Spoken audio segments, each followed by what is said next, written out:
இன்னைக்கு தமிழ்நாட்டை வந்து உலகத்தில் எங்கேயும் இல்லாத ஒரு சூழல் தமிழ்நாட்டில் இருக்குது. தமிழ்நாட்டில் வந்து சினிமா என்பது ஒரு வாழ்க்கையாக பார்க்குறாங்க இந்த மக்கள். கேரளாவில் வந்து சினிமா வந்து ஒரு கேளிக்கையாக பார்க்குறாங்க. ஆந்திராவிலேயோ கர்நாடகா மற்ற மாநிலங்களில் வந்து சினிமா வந்து ஒரு என்டர்டெயின்மெண்ட்டை தான் பார்க்குறாங்க. இங்கே தமிழ்நாட்டு பொறுக்கும் வாழ்க்கையை அது சினிமாவா அதுதான் நிஜம்.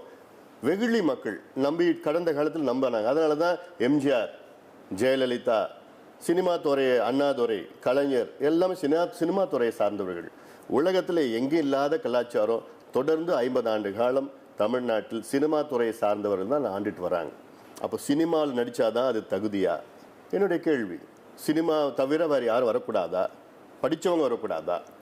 இளைஞர்கள் வரக்கூடாதா? மருத்துவர்கள், பொறியாளர்கள், வழக்கறிஞர்கள், பேராசிரியர்கள் யாரும் வரக்கூடாதா? கேரளா பாருங்க, ஆந்திரா பாருங்க, தெலுங்கானாவில் பாருங்க, கர்நாடகா பாருங்க, ஃபட்னாவிஸ், பரிக்கர், சௌவான், சந்திரபாபு நாயுடு எல்லாமே நல்ல படித்தவங்க, நல்ல ஒரு தொலைநோக்கு பார்வை உள்ளவர்கள். இவங்கெல்லாம் வந்து யாருமே சினிமா துறை இல்லையே. இங்கே மட்டும் என்ன விதி விலக்கு இல்லை? அப்படி ரஜினிகாந்துக்கு வந்து கடந்த 25 ஆண்டு காலமாக வரேன்னு சொல்லிட்டு வர்றார். ஒரு நகைச்சுவையாக சொல்ல போனால், எனக்கு கல்யாணம் ஆகிற நேரத்தில் சொன்னார் அரசியலில் வரப்போகிறேன்.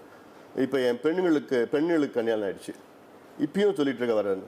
இன்னும் கொஞ்சம் போடுங்க என் பேரப்பிள்ளைகளுக்கு கல்யாணம் ஆகப்போன்னு சொல்லிட்டு இருப்பேன் வரப்போறேன்னு. இல்லை, அவர் பேசும்போது திரு அன்புமணி பல முன்னேற்றமான திட்டங்கள்லாம் வச்சிருக்கிறாரு, உங்களோட சேர்த்து இன்னும் 3 தலைவர்களோட பேரையும் குறிப்பிடுறாரு. அப்போ உங்களை எல்லாம் கூட்டணிக்கு அழைக்கிறார் அப்படின்னு புரிஞ்சுக்கலாமா? அன்புமணி பற்றி சொன்னார், என்னை பற்றி சொன்னார். அன்புமணி இளையவர், படித்தவர், உலகத்தில் எல்லா நாடும் போயிருக்கிறார், முன்னேற்றங்கள், அவர் நல்ல ஹை விஷன் இருக்கு. அன்புமணி சப்போர்ட் பண்ணிட்டு போக வேண்டியது தானே? இல்லை, கூட்டணிக்கு கூப்பிடுறாரு அப்படி? கூட்டணி இதில் என்ன கூட்டணி? என்ன அவர் தலைமையை நீங்கள் ஏற்றுக்கணும் அப்படி அந்த என்ன கூட? அதாவது முதல்ல ரஜினிகாந்த் வரேன்னு சொல்லட்டும். இப்போ நமக்குள்ள விவாதங்கள் எனக்கு புரியல. அவர் வராரா வரலையான்னு யாருக்குமே தெரியல. இது ஒரு பெரிய விவாதமாக தற்போது ஊடகங்கள் இல்லை, அதுதான் ஊடகங்கள் வந்து ஊதி ஒரு சில ஊடகத்தில் இருக்கிற தனிநபர்கள் இது ஊதிட்டு ரஜினிகாந்த் அவர் சொல்லட்டுமே. ஒரு தலைவர்னா எப்படி இருக்கணும்? நான் வரேன் இல்லை வரலன்னு தைரியமாக சொல்லணும். அப்போ இவர் வரப்போகிறேன் ஆண்டவன் சொல்லணும், ஆட்டுக்குட்டி சொல்லணும், அது சொல்லணும், இது சொல்லணும்னு எனக்கு ஒன்றும் புரியல. வரணும், வரலன்னா வரல. மக்கள் ஏன் குழப்பிட்டு இருக்கு? அப்படி வர மாதிரி இருந்தாருன்னா அவர் நிலைப்பாடு சொல்லட்டும், அவருடைய கொள்கைகள் சொல்லட்டும். இன்னைக்கு நான் கேட்குறேன், ரஜினிகாந்த் இன்னைக்கு ஒரே ஒரு வார்த்தை சொல்லட்டுங்க. தமிழ்நாட்டு மக்கள் மீது அக்கறை இருந்தாருன்னா, அக்கறை அவருக்கு இருந்ததுன்னா, காவிரி மேலாண்மை வாரியத்தை மத்திய அரசு அமைக்கணும். காவிரி மேலாண்மை வாரியத்தை மத்திய அரசு அமைக்கணும். இந்த 5 வார்த்தைகள் சொல்லுவாரா? அவருக்கு தைரியம் இருக்கா? நான் சேலஞ்ச் பண்ணுறேன். அப்படி இந்த காவிரி மேலாண்மை வாரியத்தை மத்திய அரசு அமைக்கணும், இந்த 5 வார்த்தை ரஜினிகாந்த் இன்னைக்கு சொல்லிட்டாருன்னா, நான் அரசியல் வரத்துக்கு அவருக்கு நான் ஆதரிக்கிறேன். அவரை நான் ஆதரிக்கிறேன்னு சொல்ல, அரசியல் வரத்துக்கு நான் ஆதரிக்கிறேன். ஏன்னா அவர் சொல்ல மாட்டார். ஏன்னா அவருக்கு என்ன 2 சினிமா இருக்குது. இன்னைக்கு அவர் சொல்லிட்டாருன்னா இந்த 2 சினிமாவும் கர்நாடகாவில் ஓடாது. சினிமாவா தமிழ்நாட்டு மக்கள்லாம் சினிமா தான் அவருக்கு. பணமா தமிழ்நாட்டு மக்கள்லாம் பணம் தான். லாபமா தமிழ்நாட்டு மக்கள் லாபம் தான். கடந்த காலத்தில் நம்ம பார்த்துட்டோம்.